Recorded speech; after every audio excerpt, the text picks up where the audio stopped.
Monsieur le maire, mes chers collègues, dans cette première délibération, la première de votre mandature, vous nous demandez de vous accorder notre confiance en acceptant de vous déléguer des attributions de première importance pour la gestion de la ville.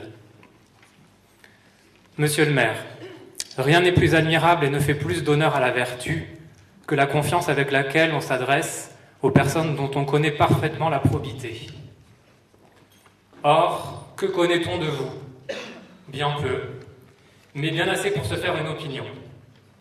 Alors que les Montreuillois ont infligé une défaite cuisante au Parti socialiste, avec moins de 10% au premier tour des municipales, l'empêchant ainsi d'être présent au second tour, vous êtes allés les repêcher et vous leur avez offert un nombre considérable de sièges dans votre majorité. Vous dites lutter contre l'austérité, mais vous donnez force et puissance à ceux qui en sont les responsables, allant jusqu'à les nommer maires adjoints pour plusieurs d'entre eux. Comment vous faire confiance?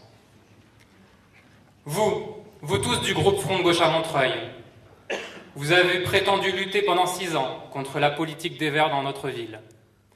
Vous avez fait vibrer vos voix, indignées, trémolo à l'appui, ici, en ce conseil, pour dénoncer une politique désastreuse pour les habitants. Vous avez prononcé les mots mensonge, dictature, honte, danger. Mais quand vous avez vu la victoire aux récentes élections vous échapper, vous avez oublié vos valeurs et vos combats politiques. Pire, vous avez oublié les citoyennes et citoyens qui vous avaient fait confiance. Vous avez secrètement signé un pacte avec le Parti socialiste et les Verts et vous ne l'avez rendu public qu'à la dernière heure, prenant ainsi par surprise toute la ville.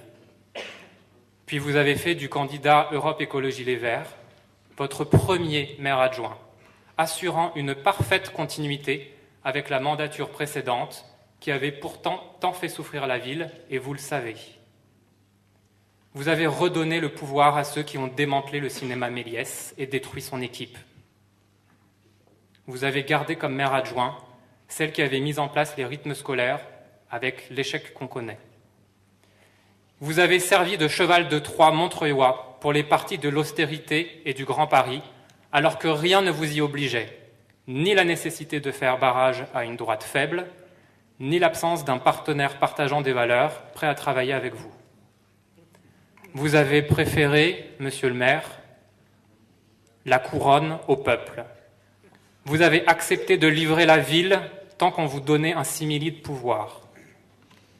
Et vous nous demandez ce soir de vous faire confiance. Tous les coups politiques que vous avez assénés à Montreuil depuis votre récente arrivée nous poussent au contraire à redoubler de vigilance. C'est pour l'ensemble de ces raisons que nous voterons contre cette première délibération. Merci.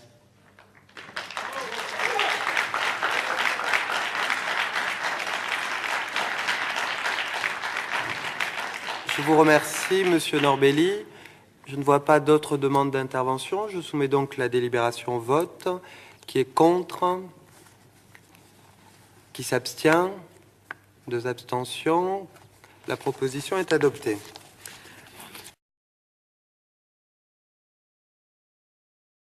Si, Monsieur Ramani. Merci. Encore quelques conseils, je pense que ça ira mieux pour la prise de parole. Monsieur le maire, mes chers collègues, déjà installés, et voici la majorité municipale qui entend se faire voter les pleins pouvoirs, et pas n'importe lesquels, ceux qui vont lui permettre d'emprunter des millions d'euros sans même solliciter cette instance légitime qu'est le conseil municipal. Vous comprendrez notre incompréhension, nos inquiétudes à la lecture de ces documents, de séances qui finalement vont engager l'avenir de notre ville. Alors, qu'en est-il en matière de la dette? Votre prédécesseur, vous le savez, ça a été rappelé dans cette instance, par cher Mamadou notamment, votre prédécesseur était une cachotière en la matière. Une cachotière, et c'est important de vous le rappeler, vous, monsieur Bessac, qui avez été absent à toutes les séances du conseil municipal avant celle du 5 avril dernier. Alors parlons de dette. Le capital restant dû s'élève effectivement à 178 millions d'euros. Cependant, il faut préciser à notre Assemblée qu'à ces 178 millions d'euros s'ajoute un montant global d'emprunt de 35 millions à la suite de contrats signés fin 2013. D'ailleurs, j'invite toutes celles et ceux qui auraient des doutes sur ces chiffres de prendre connaissance des documents qui sont affichés à l'entrée de l'hôtel de ville. Et donc, même s'il est prévu que la ville rembourse 15 millions de son capital de dette dans l'exercice 2014, nous arrivons à un capital restant dû de 200 millions d'euros. Ce n'est pas tout, puisque en lisant la note explicative qui a été adressée à chacun d'entre vous, il est annoncé que la commune prévoit un montant pour 2014 de plus de 38 millions d'euros, ce qui porterait l'encours total de la dette à 238 millions d'euros. C'est-à-dire que, grâce à Madame Voynet et grâce à la délibération qui certainement va être adoptée ce soir, eh bien Montreuil va entrer dans le top 20 des villes les plus endettées de France. De ce constat, nous nous interrogeons sur l'avenir de notre ville, car vous vous lancez dans le vote de délibération sans même commander un quelconque audit sur la situation financière de la ville. Et donc, on pourrait dire que M. Bessac prend finalement à son compte la politique des Verts. Nous sommes dans l'opacité totale de l'état des finances légué par votre prédécesseur, et vous le savez. D'ailleurs, certains membres de la majorité aujourd'hui pouvons le rappeler, puisqu'ils ont été de fervents défenseurs, de fervents opposants face à cette politique. Et donc il faut dire la vérité aux Montreuillois, notamment les conséquences catastrophiques que cela peut avoir sur les choix des budgétaires qui seront faits, qu'il s'agisse de la politique sociale ou d'investissement, ou encore des conséquences sur la politique du personnel communal. Alors la question qui se pose, et vous l'avez compris, c'est de savoir, est-ce que oui ou non, vous allez commander un audit des finances de la ville? Ou est-ce le prix à payer pour la conquête du fauteuil, le fauteuil du maire, en laissant le pouvoir dans les mains de ceux qui l'ont toujours, c'est-à-dire l'équipe de Madame Voynet, qui n'a pas été capable pendant des années de gérer cette ville? Pour toutes ces raisons, et vous l'avez compris, nous voterons contre cette délibération. Je vous remercie. Je dis à chacun, et particulièrement à M. Ramani, que je suis tout à fait ouvert à des conseils. J'ai découvert un spécialiste de la dette en son intervention. Je veux simplement rappeler que ce que nous vous proposons de signer est juste la conséquence de la décision du conseil municipal s'agissant du montant d'emprunt pour la ville de Montreuil, effectué lors du vote du budget de la mandature précédente. Et c'est donc non pas sur le pouvoir discrétionnaire du maire, mais sur une décision du conseil municipal qu'ensuite s'autorise par cette délibération ce qu'on appelle la gestion active de la dette, et qui est une des compétences fortes de notre administration qui permettent que l'on emprunte l'euro nécessaire et pas plus que l'euro nécessaire, de manière à limiter pour la gestion de notre trésorerie les frais financiers conséquents à l'emprunt. Donc il est faux de dire, enfin il est inexact en tout cas, de dire que cette délibération m'autorise à emprunter dans des conditions qui échapperaient aux conseillers municipaux, puisque cela procède du vote du budget et des décisions modificatives que nous aurons à la suite. Ma responsabilité aujourd'hui, c'est de ne pas paralyser la ville de Montreuil et en conséquence de continuer à gérer les engagements que nous avons pris devant un certain nombre de fournisseurs.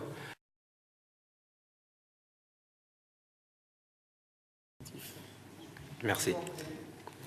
Mesdames, Messieurs les élus, Monsieur le maire, notre groupe Ma Ville J'y Crois défend le principe républicain selon lequel un élu, contraint de renoncer à son activité professionnelle pour assumer son mandat électif, doit pouvoir être indemnisé pour la charge qui lui incombe. Mais cela doit se faire dans une parfaite transparence.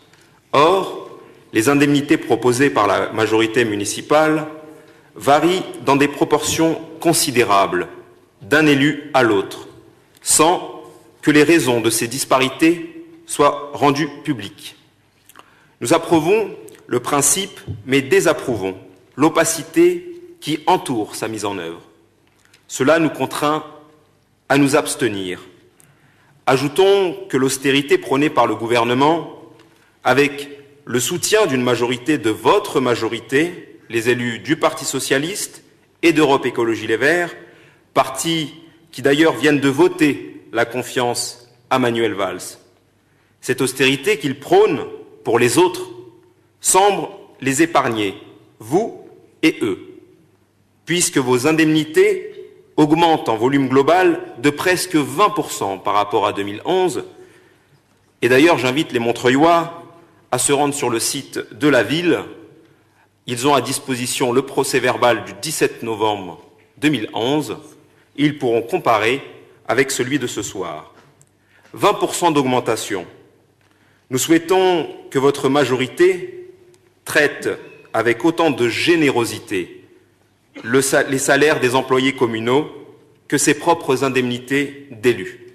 D'ailleurs, nous avons une question, si vous pouvez préciser aux Montreuillois le nombre d'élus qui vont cumuler au sein de la municipalité, du conseil régional et aussi du conseil général. Je vous remercie. Merci, monsieur le conseiller. Je pense que 3 200 €, c'est une indemnité raisonnable et qu'il ne faut pas perdre de vue que la moitié des Français vivent avec moins de 1 700 € par mois.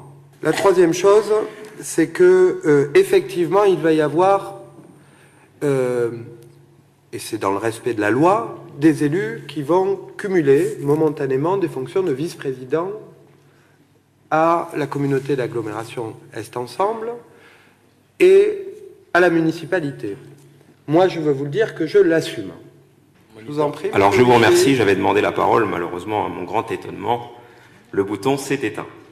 Alors, je ne partage pas le point de vue de M. Benyanem, conseiller municipal de l'UMP, concernant la diminution UDI, concernant la diminution de votre indemnité. Je tiens à vous rappeler, Monsieur le maire, que ce n'est pas un salaire, comme vous l'avez précisé au début de votre allocution, mais bien d'une indemnité. Je vous remercie aussi pour votre clarté et merci d'avoir confirmé le fait que certains de vos élus vont cumuler. Je vous en prie, Madame Kaiser. La délégation de service public accordée à la SEM M2S, qui assurait depuis de nombreuses années la gestion de plusieurs parkings de la ville ainsi que le stationnement payant sur la voirie, a pris fin, comme vous le savez, le 31 octobre 2012. C'est au groupe privé EFIA que l'ancienne municipalité a décidé de confier cette délégation de service public. La privatisation de cette mission de service public a entraîné la liquidation de la SEM et le licenciement économique de 4 salariés. Elle a également entraîné une augmentation des tarifs de stationnement, puisque nous sommes passés à 1,6 € de l'heure pour le nouveau parking de la mairie, tarifs qui ne permettent évidemment pas de régler la question du stationnement au centre-ville et qui entraînent un préjudice pour le commerce local et l'emploi. Alors aujourd'hui, on nous dit que pour les 2 salariés encore en poste, des études de reclassement sont en cours.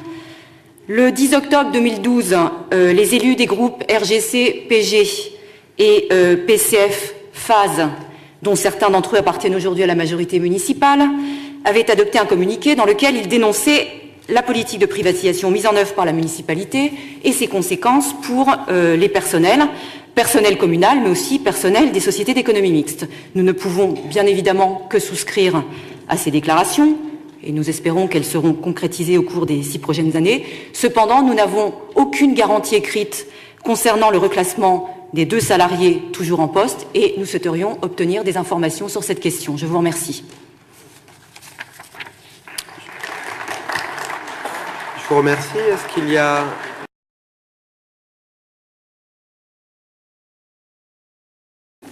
Monsieur Ramani.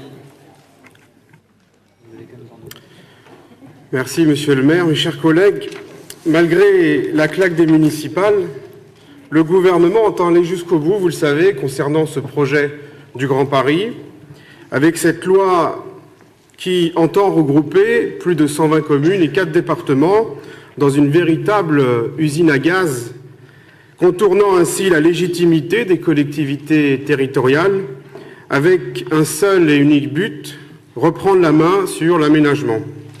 Cette loi prévoit, vous le savez, la suppression d'Est Ensemble et le transfert éventuel à la métropole de tout ou partie des compétences déléguées, notamment par Montreuil, les parcs, l'aménagement, les équipements sportifs et culturels, le cinéma Le Méliès, et nous y reviendrons, et les bibliothèques. Tout cela serait donc géré par la ville de Paris. Cette loi est évidemment inapplicable, et vous le savez. Et c'est pourquoi la loi a institué une mission de préfiguration pour recenser toutes les impossibilités. Ce dont les franciliens, et vous devriez le savoir, Monsieur Bessac, vous qui avez été conseiller régional, ce dont les franciliens, en particulier les Montreuillois, ont besoin en priorité, c'est de répondre à la pénurie de logements, à l'éloignement toujours plus grand entre le domicile et le lieu de travail, ou encore aux difficultés éprouvées dans les déplacements de banlieue en banlieue. Comme j'ai eu l'occasion de le préciser à Est Ensemble vendredi dernier, nous ne participerons pas à cette mascarade.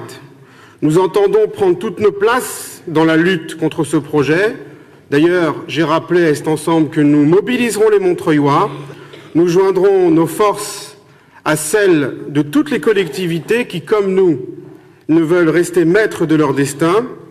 L'heure n'est pas au partage des places, mais au travail, à l'action commune de toutes les municipalités déterminées à mettre en échec la mise en place de la métropole du Grand Paris et à préserver le droit de s'administrer librement. D'ailleurs, c'est un principe constitutionnel et vous le savez. Pour toutes ces raisons, nous voterons contre les délibérations 17 et 18 de cette séance. Je vous remercie.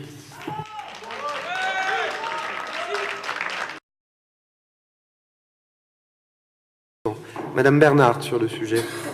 Bonsoir, et je vous remercie de nous donner la parole ce soir, car ce n'a pas été le cas lors du premier conseil municipal, et cela nous a surpris venant d'un homme qui prône comme vous l'apaisement démocratique.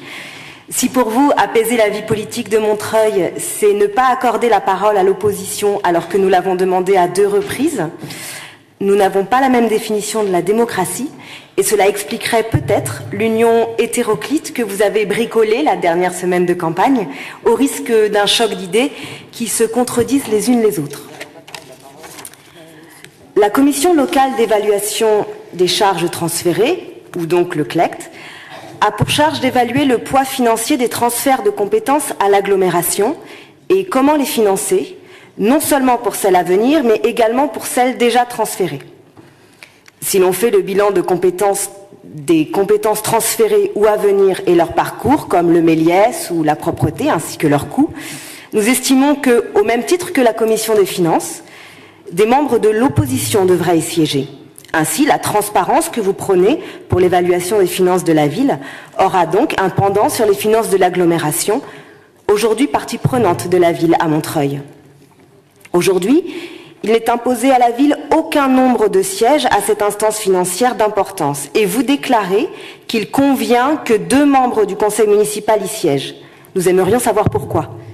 C'est pourquoi, au nom du groupe Ma Ville J'y Crois, je candidate, ainsi que Laïla Guerfi comme suppléante, pour représenter l'opposition dans cette instance pour une réelle transparence des décisions financières. Je vous remercie.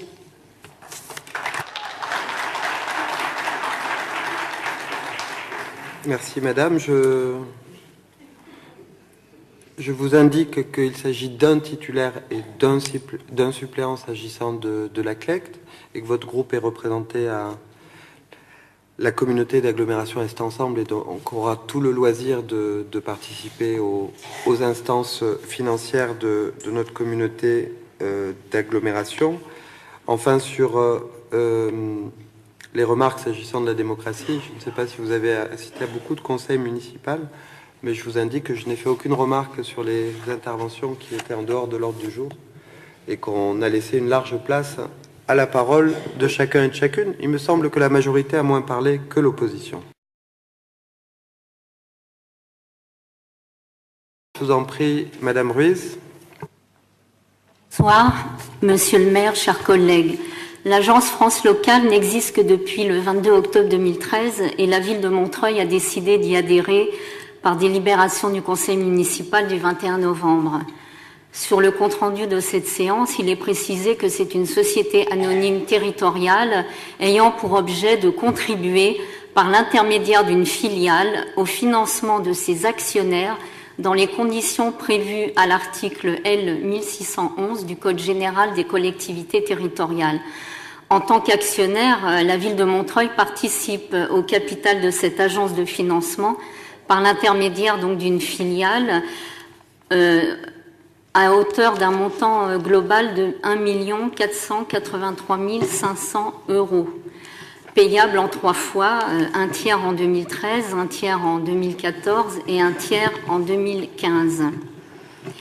Cette délibération avait fait débat le 21 novembre et suscité des réticences, voire la méfiance, puisque si la création de cette filiale avait recueilli 41 voix, 12 élus de l'opposition, Front de gauche, s'étaient abstenus, donc, dont des 5 élus de la majorité actuelle. Quant à la désignation des représentants à l'AFL, curieusement, il y avait 2 fois plus d'abstentions, 24, dont les élus déjà indiqués. Ce qui était contestable il y a 6 mois, enfin 5 mois, l'est toujours aujourd'hui, car en somme, on nous demande d'approuver une délibération qui entérine que la ville se dessaisit de sa capacité à trouver des financements dans l'intérêt de la commune et passe par un intermédiaire qui n'a sûrement pas fait vœu de philanthropie. Nous ne voyons pas l'intérêt de cette instance et nous voterons contre cette délibération. Je vous remercie.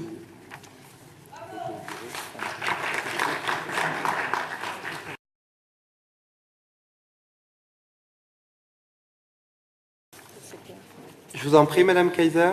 Monsieur le maire, chers collègues, certes, ce n'est pas une délibération sur le fond, mais souvent le fond en rapport avec ceux qui ont été désignés pour le mettre en œuvre.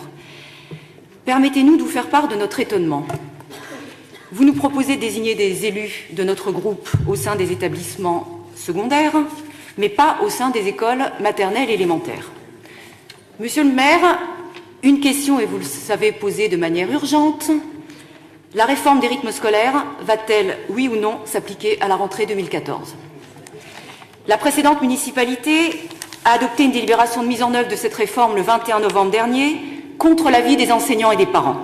Vous-même vous êtes engagé, avant le premier tour des élections municipales, à ne pas appliquer cette réforme à la rentrée de 2014. Aujourd'hui, vous avez fait le choix de ne pas inscrire cette question à l'ordre du jour et, avec cette délibération, vous vous opposez de fait à ce que des représentants de notre groupe, élus sur le mandat d'annulation de cette délibération, soient désignés au sein des écoles maternelles et élémentaires. Pensez-vous pouvoir ainsi empêcher la mobilisation des parents et des enseignants avec leurs organisations syndicales contre la mise en œuvre de cette réforme ? Au lendemain des élections municipales, cette question est posée dans toute la France. Plusieurs maires de grandes villes, membres du Front de gauche, c'est sans doute la lettre à laquelle vous faisiez allusion tout à l'heure, mais je n'ai pas vu votre signature. Si c'est le cas, nous ne pouvons que nous en féliciter.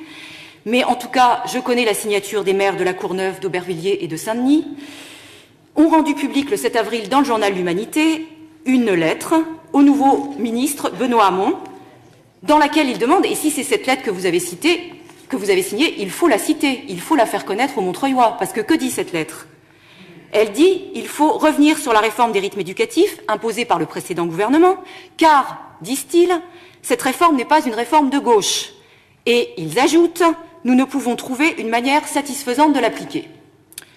Ils indiquent également, et je crois que c'est extrêmement important, que la réforme des rythmes éducatifs favorise la territorialisation de l'école et porte en elle l'accroissement des inégalités entre les communes et donc entre les enfants du pays. Elle installe, disent-ils, la confusion entre les missions du service public d'éducation nationale et celles du périscolaire, la concurrence entre les enseignants et les animateurs, au détriment de la qualité de l'enseignement apporté à nos enfants. Nous ne pouvons que partager cette appréciation. Et nous ne sommes pas les seuls. Faut-il rappeler que les syndicats d'instituteurs ont adopté le 11 avril dernier, ou le 10 avril, un communiqué commun dans lequel ils affirment « Certes, il y a une nouvelle majorité, mais les revendications demeurent et restent légitimes. » Et ils citent ces revendications, à savoir le retrait du décret Payon, non à son application à Montreuil et par conséquent annulation de la délibération du 21 novembre dernier. Faut-il rappeler que la Fédération des parents d'élèves à Montreuil a également demandé l'annulation de cette délibération. C'est pourquoi, Monsieur le maire, nous vous avions envoyé un courrier, ça a été dit précédemment par mon collègue, le 11 avril, afin de vous demander de bien vouloir mettre cette question à l'ordre du jour, pour demander donc une délibération qui, appuyée sur ces considérants et solidaire de la demande adressée au ministre, demandait le retrait de la délibération du 21 novembre. Vous n'avez pas jugé utile ou judicieux de répondre à notre demande. Nous le regrettons, mais l'exigence d'annulation de la délibération du 21 novembre demeure. Je vous remercie. Merci, madame. Monsieur Le Shekhar. Oui, simplement sur un point d'ordre et puis une réponse sur le fond à madame Kaiser, qui est visiblement très attentive aux positions du Front de gauche. Je ne vous savais pas à ce point enthousiaste et je peux vous proposer que le Parti ouvrier indépendant rejoigne le Front de gauche si tel était votre souhait. Et on a tous besoin d'un temps d'apprentissage, mais je vous renvoie donc au Code des collectivités et au fonctionnement sur la désignation des représentants dans les écoles. Vous serez amené prochainement aussi à devoir désigner des représentants hors des élus. Donc je vous invite, ma chère collègue, à vous pencher peut-être en amont sur ces délibérations pour nous éviter ce genre d'interventions qui nous font perdre un tout petit peu de temps. Et simplement pour vous rappeler, madame Kaiser, que sur la question que vous avez soulevée, je crois que le maire vous y a répondu, puisque le point de vue qui a été le sien et l'expression publique qui a été la sienne est tout à fait clair, et y compris sur la question du vœu que vous présentiez au début de conseil. Monsieur Le Shekhar, si l'intérêt des enfants, des enseignants et des parents, c'est faire perdre du temps, c'est votre conception, ça n'est pas la mienne et ça n'est pas la nôtre. Je vous remercie.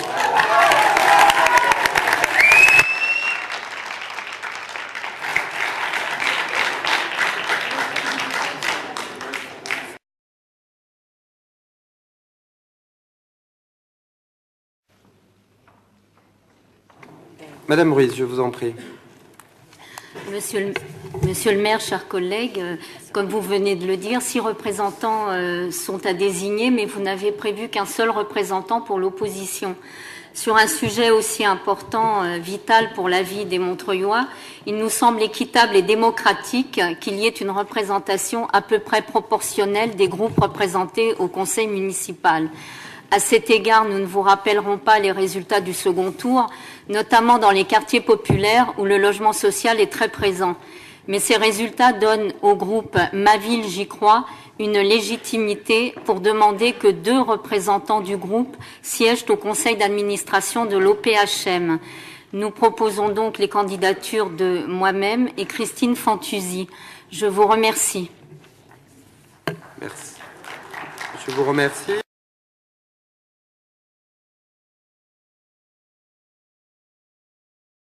Monsieur Tuaillon. Oui, pardonnez-moi, monsieur le maire, je ne comprends pas bien. Donc, vous désignez le candidat de l'opposition de droite qui... donc, on aimerait juste savoir sur quels critères, pourquoi la droite et le centre, et pourquoi pas, il y a plusieurs groupes d'opposition dans ce conseil municipal. Qu'est-ce qui vous guide dans votre choix, en toute objectivité, s'il vous plaît? Monsieur Mamadou. Mesdames, Messieurs, juste pour vous rappeler, monsieur, que nous sommes présentés, que vous vous êtes présentés aux élections face à nous et que c'est pas à vous de décider qui fait partie de l'opposition, de la minorité. Et je pense qu'à ce titre, vous devez respecter un peu ce choix. Merci.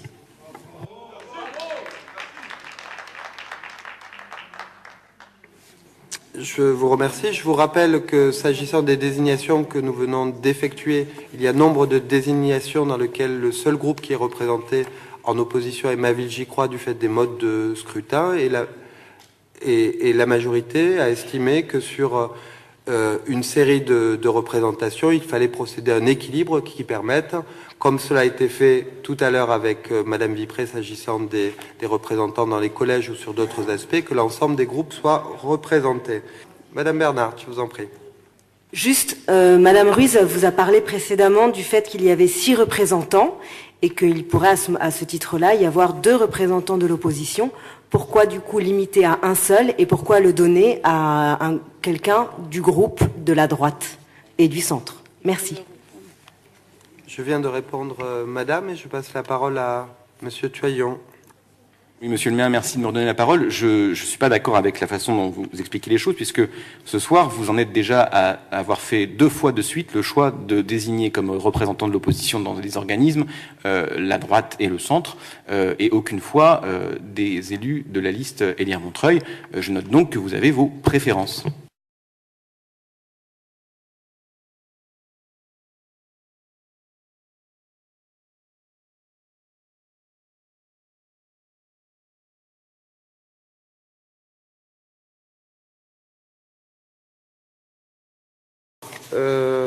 Il y a une demande de prise de parole. Madame Bernard. Je vous remercie. L'association Réseau national des collectivités pour l'habitat participatif défend la construction d'habitat participatif au nom du logement pour tous et de la mixité sociale.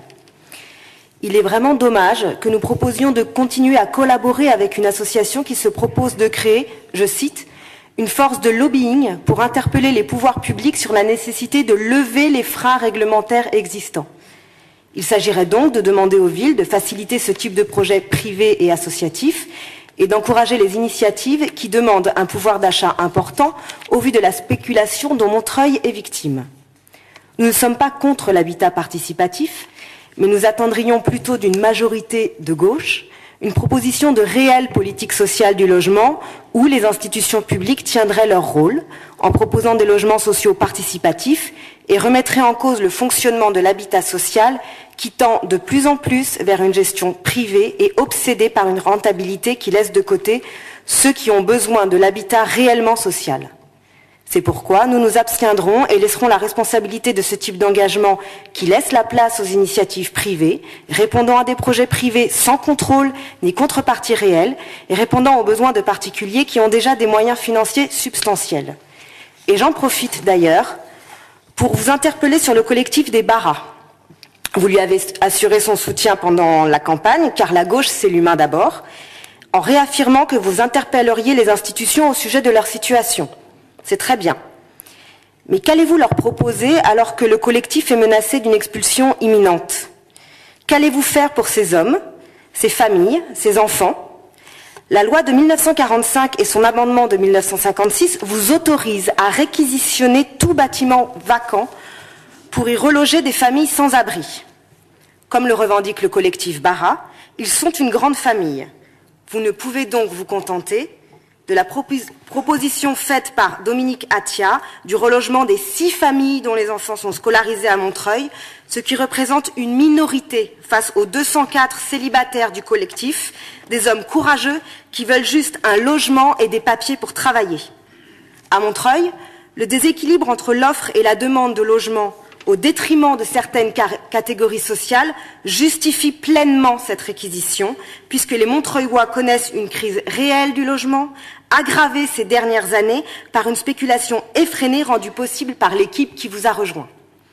Comment allez-vous tenir vos engagements? Comment allez-vous réussir à combiner l'histoire et la sensibilité politique que vous revendiquez avec votre alliance qui vous a conduit en face de nous ce soir? Parce que nous sommes seulement les passeurs de la revendication du collectif, nous allons vous distribuer la lettre ouverte des Baras.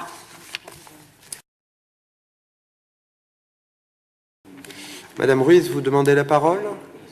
Je vous en prie. Monsieur le maire, oui, je demandais la parole sur la délibération numéro 35. Bon, je ne ferai pas de commentaire sur votre conception de la démocratie qui n'est pas la nôtre, puisque nous avons insisté sur le fait qu'il fallait plus de proportionnalité là où c'était possible.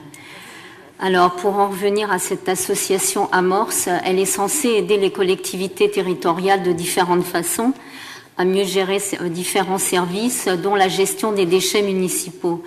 À vrai dire, nous n'avons guère pu l'apprécier à Montreuil dans toutes ses compétences, mais nous pouvons saluer l'efficacité de cet organisme en matière de gestion des déchets, puisque tous les habitants peuvent constater cela au quotidien. Est-il besoin d'insister sur les dépôts qui attirent les rats un petit peu partout dans la ville? Quant aux autres domaines, nous n'avons pu mesurer l'efficacité de cette aide et nous nous demandons en quoi il est important d'adhérer d'être présent dans cette association. Il en est un qui nous laisse perplexes, c'est celui de la lutte contre le changement climatique et la précarité énergétique. A-t-on pu mesurer des résultats à Montreuil? Donc nous avons voté l'abstention sur cette délibération. Leïla Guerfi. Merci, Monsieur le maire, chers collègues, mesdames, messieurs, bonsoir. Donc, bien évidemment, nous sommes interrogatifs sur la participation de la ville à cette association, puisque la ville y était déjà adhérente. Et malheureusement, les Montreuillois ont pu constater la saleté qui s'est installée et accumulée dans la ville. Donc, Monsieur le maire, quelles mesures concrètes allez-vous prendre pour pallier à cette situation ? Pour toutes ces raisons, nous voterons contre cette délibération. Je vous remercie.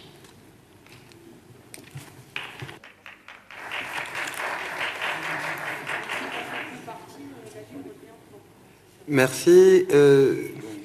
Tout de même, si on n'adhère pas à cette association, c'est pas ça qui va nous régler les problèmes de propreté. Je le fais remarquer gentiment, mais j'entends la préoccupation que vous formulez sur le besoin de propreté dans la ville et donc d'un certain nombre de changements nécessaires. C'est pour cela que nous avons demandé un certain nombre de changements, notamment dans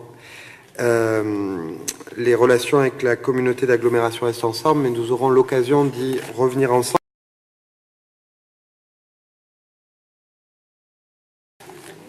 Monsieur Ramani, je vous en prie. Oui, merci, monsieur le maire, mes chers collègues. Alors, je vous rassure, c'est la dernière intervention de la soirée. Ce que je voulais dire, c'est que chacun connaît ici la situation du personnel communal et le mépris avec lequel la précédente municipalité l'a traité. D'ailleurs, nous avons eu un rapport de la médecine du travail qui évoque ce traitement. Là encore, vous imaginez notre incompréhension quant à la pertinence de cette délibération.